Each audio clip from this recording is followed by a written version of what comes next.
Hello बच्चों, आइए इस प्रश्न को देखते हैं। प्रश्न है हमारा, निम्न में से कौन कार्बोहाइड्रेट्स में CO2 को स्थिर करता है? हमारे विकल्प है बैसिलस, राइजोबियम, नाइट्रोबैक्टर या रोडोस्पाइरलम।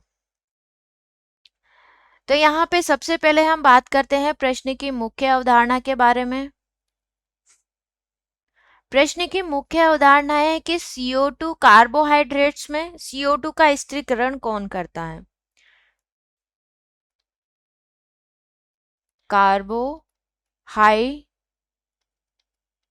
कार्बोहाइड्रेट्स में CO2 का स्थिरीकरण।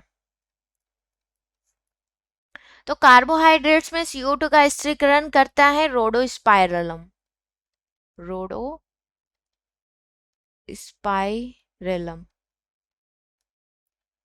रोडोस्पाइरलम जो बैसिलस बैक्टीरिया होते हैं, बैसिलस बैक्टीरिया वो क्या करते हैं, प्रोटीन्स में जो सड़े गले पदार्थ होते हैं उनमें जो प्रोटीन्स होते हैं उनको अमोनिया में बदलते हैं। प्रोटीन को किस में बदलते हैं? अमोनिया में। अमोनिया में बदलते हैं। जो राइजोबियम होते हैं, राइजोबियम बैक्टीरिया, वो क्या करते हैं? राइजोबियम बैक्टीरिया नाइट्रोजन स्थिरीकरण करते हैं। नाइट्रोजन स्थिरीकरण। नाइट्रोजन स्थिरीकरण।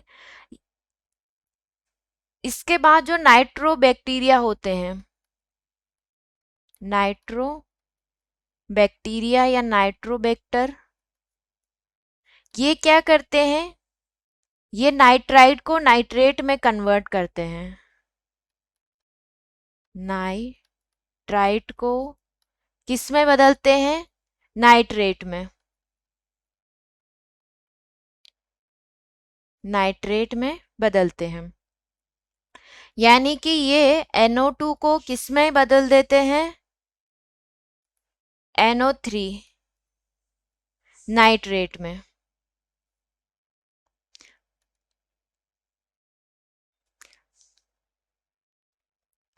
NO2 को किस में बदल देते हैं? ये NO3 में। कौन से बैक्टीरिया? नाइट्रोबैक्टर। नाइट्रोबैक्टर जो बैक्टीरिया होते हैं